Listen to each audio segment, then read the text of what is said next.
Chapitre 5. Le livre d'Austramadux. Arrête de considérer ta prestation sur un ballet comme un échec lamentable, dit Zane un peu plus tard, alors que les trois garçons étaient assis dans la salle commune des Serres d'Aigle. Au contraire, tu as donné à Ralphie ici présent l'occasion de devenir un héros.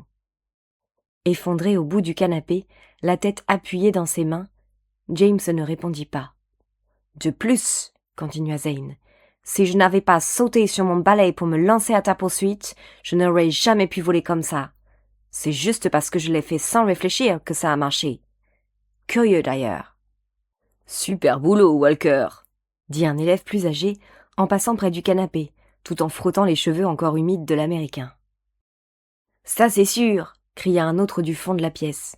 En temps normal, on laisse venir les premières années juste pour rigoler, mais avec toi on a eu droit aux deux, les rires et le talent. Il y eut un éclat de rire général dans la salle commune, et Zane afficha un grand sourire heureux. « Sérieusement, dit Ralph assis par terre, le dos au feu. Comment as-tu fait ? Je croyais que c'était vraiment difficile de voler. »« Je n'en sais rien, répondit Zane. Quand j'ai vu James s'envoler tout droit vers la stratosphère, je l'ai juste suivi. Je n'ai même pas réalisé ce qui se passait. Du moins, pas avant la fin, quand je me suis retrouvée à côté de lui, à foncer vers le terrain. Au dernier moment, je me suis arrêtée et j'ai vu des torpilles humaines me frôler de tous les côtés. Alors j'ai pensé, incroyable, je vole. Tu sais, durant mon enfance, j'ai passé avec mon père des heures à voler dans des jeux vidéo. Ça m'a peut-être aidé. En tout cas, j'ai réagi d'instinct. Zane sembla soudain réaliser que la conversation n'aidait pas beaucoup James à se sentir mieux. Mais, assez parlé de moi et de mon balai. Parlons plutôt de toi, Ralphie. Ralph cligna des yeux, tout en réfléchissant, puis il ramassa sa baguette, posée par terre à côté de lui, sur sa cape détrempée. Elle était toujours aussi énorme et ridicule, avec un bout limé et peint en jaune criard, mais plus personne ne s'en moquait. Je ne sais pas. Comme toi, je crois, j'ai réagi sans réfléchir.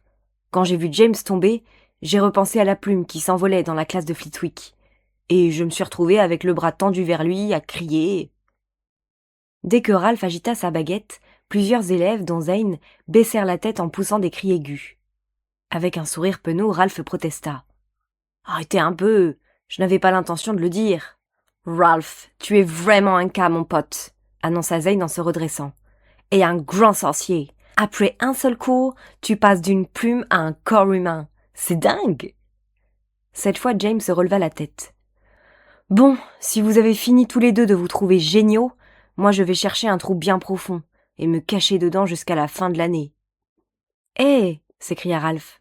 « La copine de Gros pourra peut-être une place pour toi dans sa caverne. » Bouche bée, Zane regarda longuement son copain. « Quoi ?» demanda Ralph. « C'était juste pour lui donner le temps de réfléchir. »« Il plaisante, tu sais, » dit Zane à James. « Toutes mes félicitations pour avoir été admis dans l'équipe de Quidditch, Zane, » dit James d'une voix très calme. Il se leva, récupéra sa cape pendue à un crochet près du feu et se figea. « Écoute, » marmonna Zane mal à l'aise, « je suis désolé que les choses n'aient pas bien marché pour toi. Je sais que c'était important. Voilà. » James resta immobile quelques secondes, les yeux fixés sur le feu. Les paroles de Zane et ses regrets sincères l'avaient profondément touché. Il avait la gorge serrée, les joues brûlantes et les yeux douloureux. Il cligna plusieurs fois des paupières pour retenir ses larmes, puis il se retourna. « Ce n'était pas si important que ça pour moi, » dit-il. « C'était juste très très important. » Il traversa la salle commune et s'apprêta à partir. Juste avant de refermer la porte, James entendit Ralph demander. « J'ai pas compris. C'était très très important pour qui ?» Dans le couloir, James marcha lentement, la tête basse. Ses vêtements étaient encore humides, et après le choc violent ressenti quand Ralph l'avait fait léviter, après sa longue chute à pic, il avait mal partout. Mais il le remarquait à peine. Il avait échoué. Après sa première victoire en devenant un Griffon d'or, James avait été plus ou moins certain de réussir aussi facilement au Quidditch. Au contraire, il s'était ridiculisé devant tous les Griffons d'or et les Serres d'Aigle. Très loin d'égaler les acrobaties spectaculaires de son père au cours de sa performance légendaire, James, lui, avait failli se tuer. Et seul l'avait sauvé le talent de ses deux amis. Jamais il ne se remettrait d'un échec pareil. Jamais personne ne l'oublierait. Pour le moment, les autres ne se moquaient pas encore de lui. Du moins pas en face. Mais que dirait-il l'an prochain, quand James à nouveau ne réussirait pas à être sélectionné? Il ne supportait même pas d'y penser. Et qu'allait dire son père? Son père qui viendrait à Poudlard la semaine prochaine pour le voir et entendre ses exploits. Oh, il comprendrait bien sûr. Il dirait à James que le Quidditch n'est qu'un jeu, et que le plus important dans la vie, c'est d'être en accord avec soi-même, d'être heureux. En fait, son père serait même sincère. Et pourtant, le savoir ne réussissait pas à remonter le moral de James. Parce que Zane avait été sélectionné dans l'équipe Serre d'Aigle, et James en était terriblement jaloux. Bien sûr, il n'était pas très fier de ce qu'il ressentait, mais son amertume était toujours là. Zane était un émoldu et un Américain pur sang. Il ne connaissait rien en principe au Quidditch.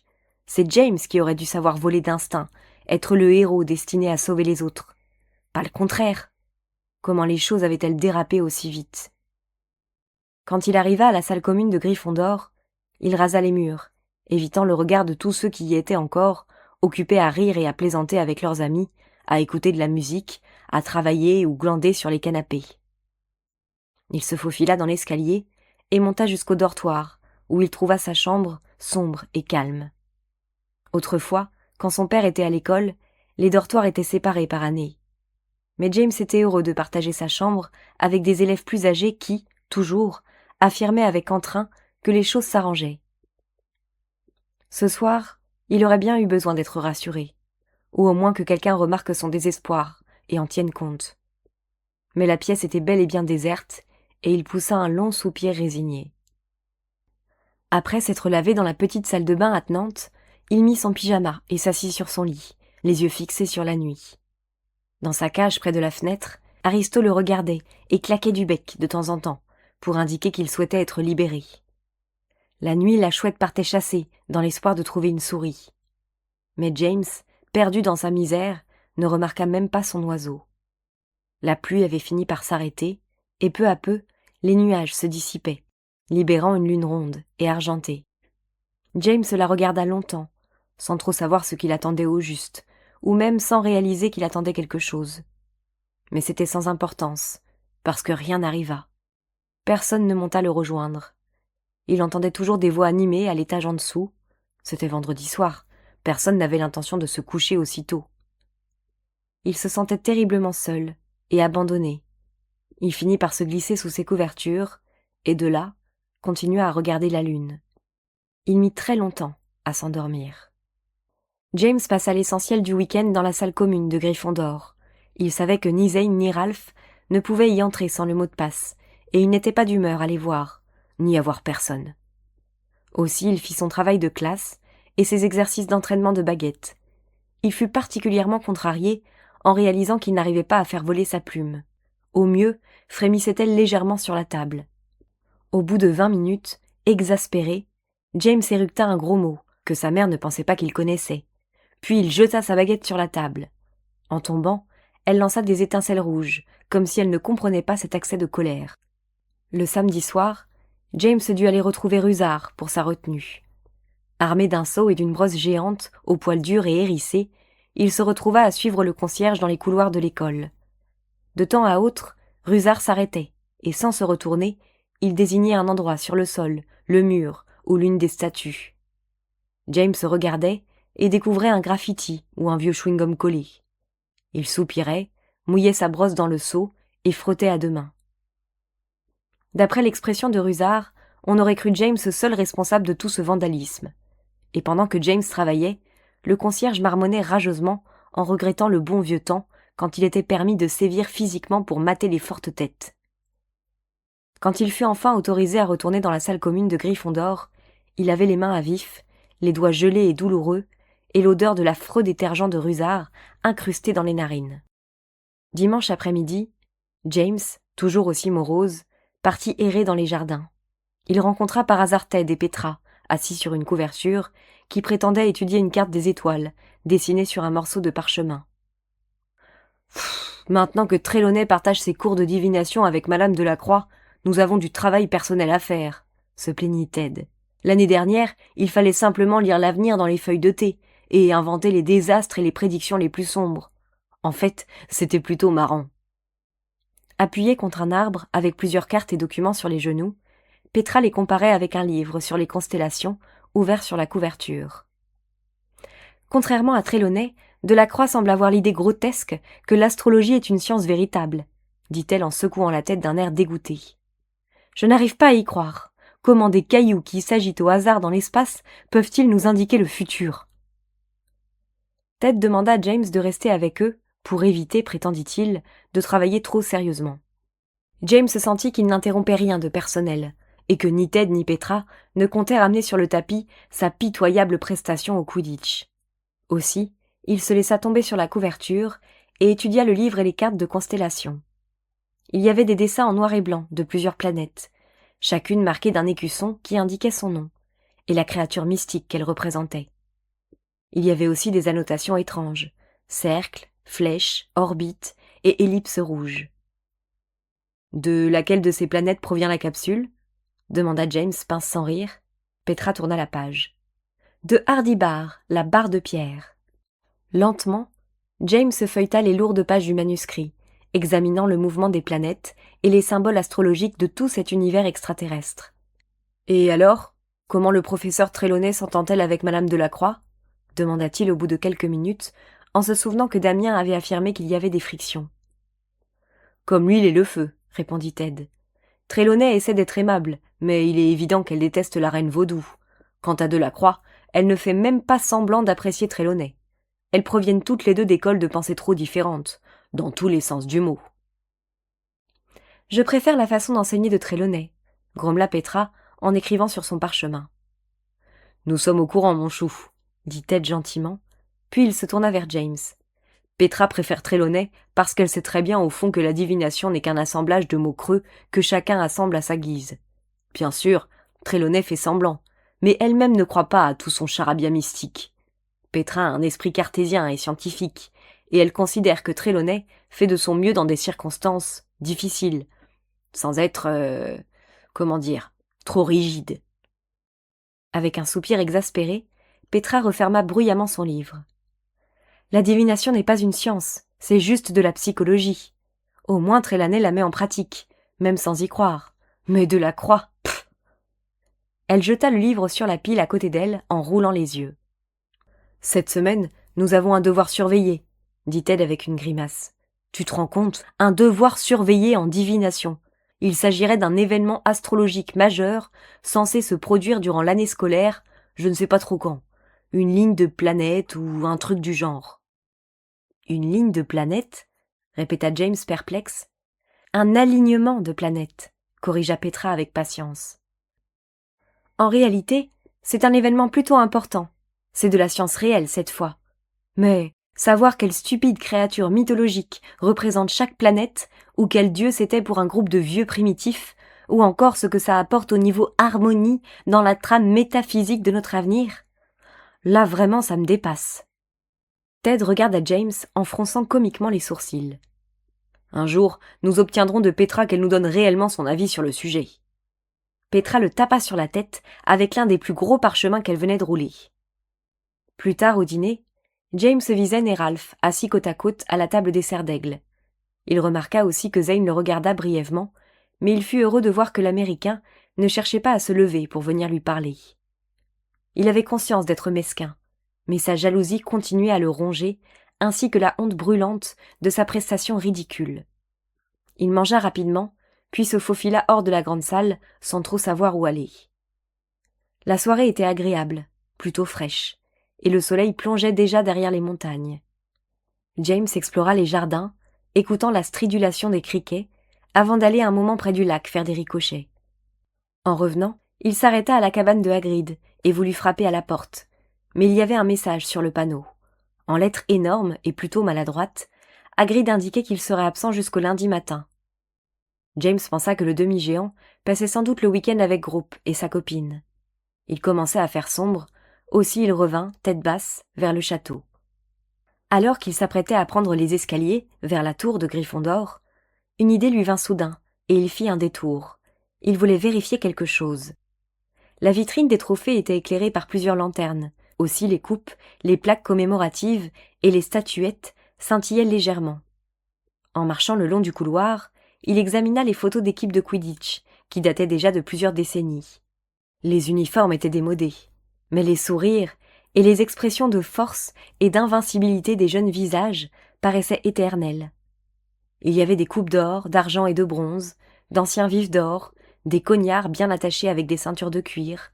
James remarqua que sur son passage, les ballons frappeurs s'agitaient encore, même après tout ce temps. Il s'arrêta, presque au bout de la vitrine, et regarda les reliques qui concernaient le tournoi des 3 sorciers. Son père souriait, toujours aussi mal à l'aise, paraissant incroyablement jeune et ébouriffé. James se pencha en avant et fixa l'autre sorcier à côté de la coupe, Cédric Diggory. Le garçon sur la photo était jeune et beau, avec un sourire franc. James l'avait reconnu aussi sur d'anciennes photos de l'équipe de Quidditch de Serdaigle. Comme tant de joueurs, Cédric paraissait se croire invincible et affichait une confiance sans ombre. Il l'étudia longuement. C'était cette expression, si joyeuse et ouverte, qui l'avait empêché plutôt de faire la connexion. « C'était vous, n'est-ce pas » chuchota-t-il, et il ne s'agissait pas réellement d'une question. Pourtant, sur la photo, Cédric lui renvoya son sourire et hocha légèrement la tête, comme pour une confirmation. Il ne s'était pas attendu à recevoir de réponse, mais alors qu'il commençait à se redresser, quelque chose changea sur la plaque en cuivre accrochée sous la coupe des 3 sorciers. Les mots gravés s'effacèrent, et après un moment, d'autres s'inscrivirent, une lettre après l'autre, en silence. James Potter, fils de Harry Potter. Un long frisson d'anticipation traversa le dos de James, mais il hocha la tête. « Oui, » murmura-t-il. Les mots s'effacèrent, et la plaque resta vierge un moment. Plusieurs secondes passèrent, puis d'autres mots apparurent. Combien de temps a passé ? Au début, James ne comprit pas le sens de la question. Il secoua la tête. Je suis désolé. Combien de temps a passé depuis quand ? À nouveau les lettres disparurent, puis réapparurent, une par une, très lentement, comme si l'effort de les créer était difficile. Depuis ma mort ? James déglutit avec difficulté. Je ne sais pas exactement, 17 ou 18 ans à peu près. Les lettres s'effacèrent péniblement, et rien n'apparut pendant plus d'1 minute. Puis, le temps est étrange ici. Il paraît plus long et plus court. James ne savait pas quoi répondre. Dans le couloir, vibra soudain une solitude immense, une tristesse qui emplissait tout l'espace. James le ressentait pesant sur lui comme un lourd nuage glacé. Sa voix se cassa, et il dut se racler la gorge et déglutir avant de recommencer. Mes parents, ma mère, étaient autrefois Ginny Weasley. Mes parents m'ont parlé de vous, quelquefois. Ils se souviennent de vous. Ils vous aimaient bien. Les lettres s'effacèrent et d'autres revinrent. Ginny et Harry. Je le savais, je l'ai toujours su. Il y avait quelque chose entre eux. Le fantôme de Cédric sembla s'évaporer, comme s'il disparaissait dans l'air du couloir, et les lettres s'effacèrent. James aurait voulu poser d'autres questions au fantôme, l'interroger sur l'intrus moldu, savoir comment cet homme était entré. Mais tout à coup, tout ça semblait sans importance. Il aurait plutôt aimé trouver une façon d'adoucir la douleur intense que Cédric ressentait. Mais il n'arrivait pas à réfléchir. Tout à coup, d'autres lettres apparurent sur la plaque, à peine esquissées, comme hésitantes. Sont-ils heureux ? James lut la question, y réfléchit, puis acquiesça. Oui, Cédric, ils sont heureux. Nous sommes tous heureux. Les lettres disparurent dès que James se tut. Puis il y eut quelque chose comme un soupir qui résonna autour de lui, très long. Quand ce fut terminé, James regarda autour de lui dans le couloir. Il savait qu'il était à nouveau seul. Lorsqu'il examina une fois de plus la plaque sous la coupe, l'inscription était redevenue normale, avec des mots bien gravés dans une cursive élégante. Il frissonna, puis il se frotta les bras à 2 mains, se détourna de la vitrine et revint sur ses pas. Enfin le fantôme lui avait parlé, et c'était celui de Cédric Diggory. « Nous sommes tous heureux, pensa James. Tandis qu'il grimpait les marches vers la salle commune de Gryffondor, il réalisa que c'était la vérité. Il se sentit tout à coup stupide d'avoir passé tout le week-end à ressasser ses malheurs, à la fois sa jalousie et son échec. Tout ça lui paraissait tout à coup sans importance. Il était juste heureux de se retrouver ici, à Poudlard, avec de nouveaux amis, des défis à affronter, et d'innombrables aventures qui l'attendaient. Il courut dans le couloir jusqu'au portrait de la grosse dame, fermement décidé à ne pas perdre les quelques heures qui lui restaient de son premier week-end à l'école. Il voulait rire, s'amuser, et oublier le grotesque de ses premiers essais au Quidditch. En fait, à contre-cœur, il dut même admettre que c'était plutôt drôle, d'une certaine façon. Lorsqu'il entra dans la salle commune, il s'arrêta net et écarquilla les yeux. Zayn et Ralph étaient là, assis avec les autres Gremlins, autour d'une table près de la fenêtre. Toutes les têtes se tournèrent vers lui. « Voilà notre vedette extraterrestre !» s'écria Zayn avec entrain. « Nous essayons d'appliquer ta technique de vol dans la routine de la capsule. Que penses-tu d'une nouvelle affaire Roswell ? Ne t'inquiète pas, Ralph et sa baguette seront là pour te récupérer. » Avec un sourire un peu gêné, Ralph agita sa baguette. James leva les yeux au ciel, puis se précipita pour les rejoindre. Quand il se réveilla le lundi matin, il était en retard. Il dévala les escaliers et courut comme un dératé, espérant avoir le temps de grignoter une tartine avant son cours de métamorphose. Sur le seuil de la grande salle, il rencontra Ralph et Zayn qui en sortaient. « Tu n'as pas le temps, mon pote, » dit Ralph en l'attrapant par le coude pour le faire pivoter. « Il n'est pas question d'être en retard au premier cours de la semaine. C'est McGonagall qui enseigne la métamorphose, et j'ai entendu des choses vraiment horribles sur ce qu'elle fait subir aux retardataires. » Avec un soupir de regret, James oublia son petit déjeuner et trottina avec ses deux amis. Son estomac protesta bruyamment. « J'espère qu'elle ne fait rien d'horrible aux élèves dont le ventre gargouille, » dit-il en se frayant un passage dans les couloirs bondés qui résonnaient de brouhaha. Tout en marchant, Zayn lui fit passer quelque chose. « Tu regarderas ce truc quand tu auras un moment, » dit l'Américain. « Je l'ai déjà montré à Ralphie, et ça l'a franchement scié. Pas vrai, mec ? J'ai coché les pages intéressantes. » C'était un livre épais, d'aspect plutôt miteux. La couverture était reliée de tissu épais, probablement rouge autrefois. Les pages avaient jauni et menaçaient de tomber. « Qu'est-ce que c'est ? » demanda James. Il n'arrivait pas à lire le titre, effacé par le temps. « Entre Jackson et Flitwick, je t'assure que j'ai déjà de quoi lire jusqu'au prochain trimestre. »« Crois-moi, » affirma Zayn. « Tu trouveras ça bien plus intéressant. Il s'agit du livre des mondes parallèles, tome 7.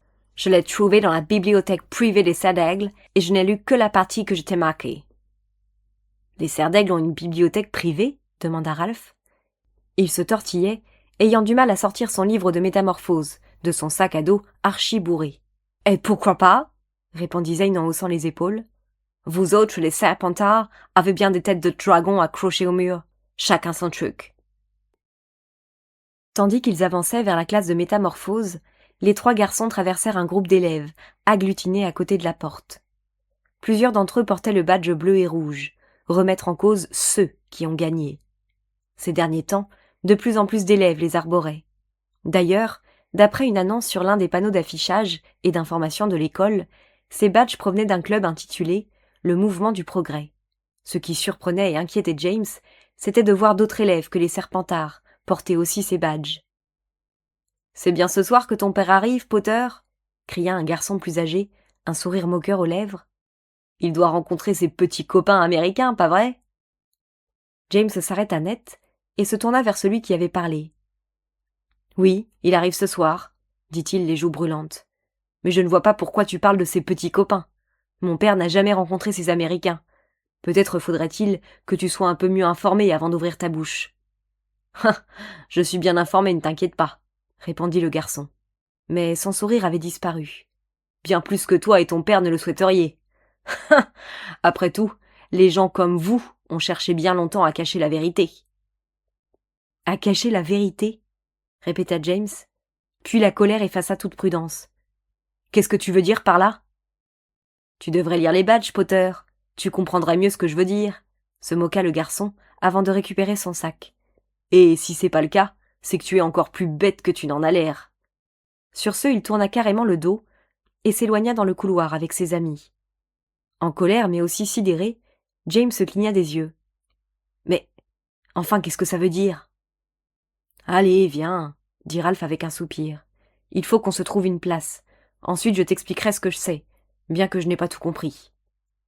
Mais ils n'eurent pas le temps d'en discuter avant le début du cours. La directrice McGonagall avait été le professeur de métamorphose des parents de James autrefois, et elle continuait à enseigner sans que les années n'aient adouci son caractère ou son autorité. D'une voix ferme, elle expliqua aux élèves les mouvements basiques de Baguette, les mots des sortilèges du jour, et acheva sa démonstration en transformant un livre en un sandwich au hareng. McGonagall demanda même à un garçon, un nommé Carson, d'y goûter. Ensuite, elle transforma à nouveau le sandwich en livre et le montra à toute la classe avec la trace des dents de Carson. Il y eut plusieurs cris étouffés, mêlant amusement et admiration. Plutôt déconfit, Carson posa la main sur son estomac, l'air un peu dégoûté. Peu avant la fin du cours, McGonagall demanda à tous les élèves de sortir leurs baguettes et de s'entraîner sur une banane, avec les gestes et sortilèges qu'elle venait de leur apprendre. L'idée était de transformer la banane en pêche. « Persica alteramus », répéta-t-elle en haussant la voix pour se faire entendre, malgré le brouhaha de la classe. « Et accentuez uniquement les 2 premières syllabes. Je ne m'attends pas à ce que vous réussissiez du premier coup. Si votre banane devient quelque peu veloutée, pour aujourd'hui, ce sera un succès. Faites attention, Miss Marjorie, les cercles doivent être un peu plus petits. » Zane regarda sa banane d'un air féroce et gesticula en hurlant de plus en plus fort. « Persifica alteramus » mais sans le moindre résultat apparent. Vexé, il serra les lèvres et dit « À toi d'essayer, James. » James haussa les épaules, leva sa baguette, puis l'agita, en énonçant le sortilège. La banane se retourna, mais elle resta banane. « Peut-être nos transformations ont-elles été intérieures ?» dit Zane plein d'espoir. « Et si on enlevait la peau pour vérifier ? Je suis sûr que ça aura un goût de pêche. » James s'en doutait, aussi il secoua la tête. Les 2 garçons essayèrent encore, tandis que Ralph les regardait faire. « À mon avis, c'est le geste du poignet qui ne va pas, » dit-il enfin. « On dirait que vous tenez un tuyau d'arrosage. »« La critique est facile, l'art est difficile, » grogna Zane entre 2 tentatives.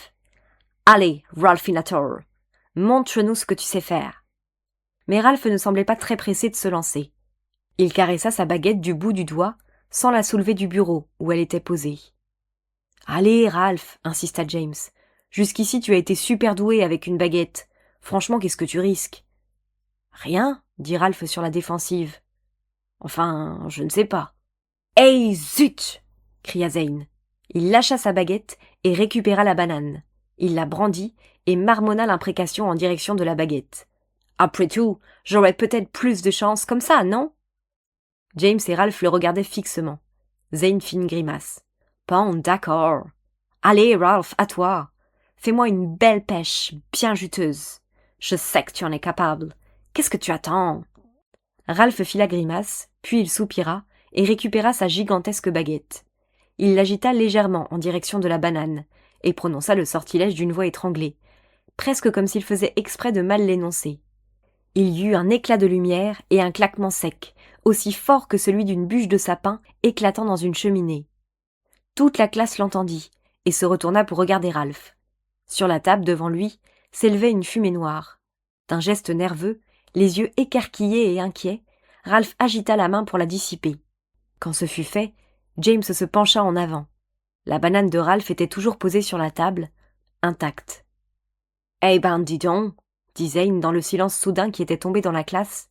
« Beaucoup de bruit pour... » Mais alors, la banane produisit un son étrange, presque un sifflement. La peau s'ouvrit en 2, lentement, comme un bouton de fleur jaune qui déplierait ses pétales. Tous les élèves poussèrent un cri étouffé quand une première feuille verte jaillit de l'ouverture, puis grandit, peu à peu, et s'éleva dans l'air, en tourbillonnant sur elle-même comme une feuille de vigne. Ensuite, la tige se redressa et continua à monter, dans un mouvement gracieux et régulier. D'autres rameaux émergèrent de la banane. Ils rampèrent sur la table, cachant la brûlure sur le bois, puis atteignirent les rebords et s'agrippèrent en dessous des pieds métalliques. Du rameau principal, des branches commencèrent à émerger, tandis que la croissance accélérait. Le tronc, d'un joli bois gris-jaune, s'épaissit au niveau de la table et s'affina dans les hauteurs. Le feuillage émergea, au bout de chaque branche, avec des petits bourgeons, Enfin, alors que l'arbre avait déjà une taille d'environ 1,50 m, il y eut une série de pops sourds.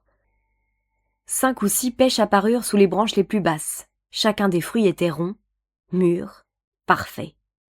Quand James revint de sa stupeur, il regarda autour de lui dans la salle. Tous les yeux étaient aussi ronds que les pêches de l'arbre que Ralph avait créé. Les bouches étaient grandes ouvertes, les baguettes oubliées, encore dressées. Même la directrice, McGonagall, fixait l'arbre d'un regard intense, avec une expression de surprise totale. Puis tout à coup, la salle s'anima. Chaque élève poussa un cri spontané et applaudit, dans une ovation unanime. « Il est à moi !» cria Zane en se levant. Il posa le bras sur les épaules de Ralph. « C'est moi qui l'ai vu en premier !» Ralph quitta enfin son arbre des yeux, regarda Zane et eut un sourire un peu confus. Mais James n'arrivait pas à oublier l'expression du visage de son ami pendant que l'arbre poussait. À ce moment-là, Ralph n'avait pas souri. Après le cours dans le couloir, Zane continua à parler, la bouche pleine de la pêche dans laquelle il croquait. « Franchement, Ralph, tu me fiches un peu la trouille. Ce que tu as réalisé là-dedans, c'est de la grande sorcellerie. Comment tu fais ça ?»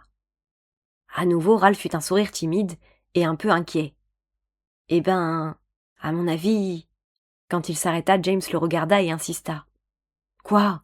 Allez, Ralph, dis-nous !»« Très bien, » dit l'autre en s'arrêtant, avant de tirer ses deux amis dans une alcôve, près d'une haute fenêtre. « Mais c'est juste une idée, d'accord ?» Les deux autres hochèrent la tête avec enthousiasme, avant de gesticuler pour que Ralph continue. « L'autre nuit, » expliqua Ralph, « je me suis entraîné avec certains élèves de Serpentard. Juste des mouvements basiques, mais ils m'ont quand même appris quelques trucs utiles. Des sortilèges de désarmement, des vacheries aussi, pour vaincre ses ennemis. »« Mais enfin, Ralph, quels ennemis pourrais-tu déjà avoir ?»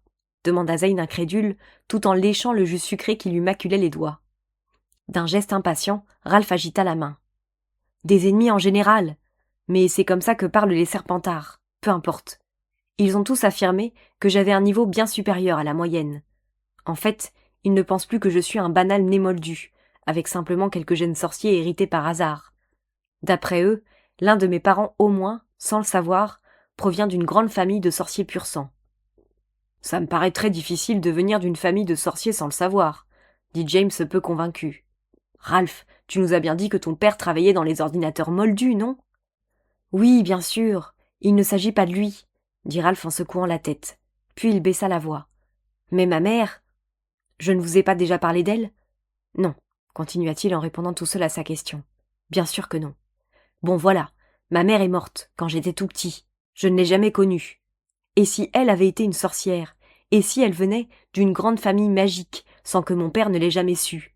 Ça arrive, il y a des sorciers et des sorcières qui tombent amoureux de moldus, et préfèrent garder leur secret toute leur vie. Bien sûr, les sorciers intégristes n'apprécient pas, mais quand même. » Il ne termina pas sa phrase et regarda l'un après l'autre Zane et James. « Bien sûr, » dit James d'un ton prudent.